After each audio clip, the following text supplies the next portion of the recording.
Welcome back. Since 2001, the Lexington Rescue Mission has set out to help those less fortunate right here in our community. And you can actually help, too, by taking part in their 13th annual Walk for Warmth. Yeah, we've got Kim Livesey here with all the details. Thank you so much for coming in and chatting with us. It's so easy for us on a day like this to forget about the people who can't just go home and get in their warm beds or whatever it may be. And that's the work that you guys are doing to help that. It is. One of the goals of the Lexington Rescue Missions, one of our divisions actually houses families.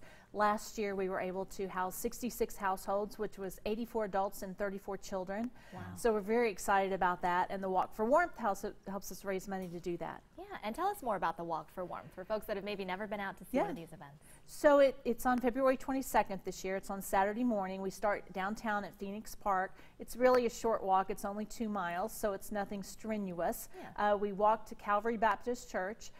We walk intentionally while it's cold to kind of give us a feel for being out in the cold. And then we have lunch, and we actually have some testimonies of folks who were housed for folks to get to know them better.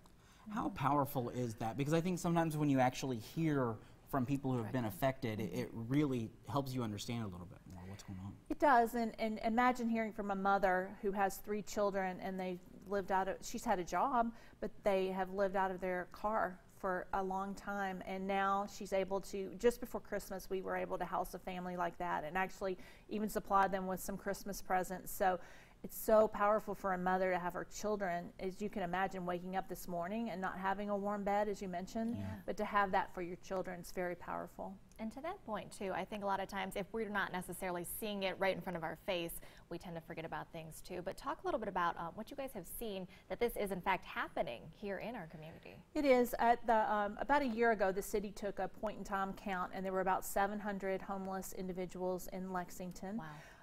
Which is a little bit complicated because that might not include the people living out of their cars or the people who this week can live on their uncle's couch, but next week the uncle may decide they can't, or even people coming out of incarceration. A lot of times they're released to homelessness. So the situation's very, very complicated, and we try to meet with individuals and figure out their individual needs and how we can help them.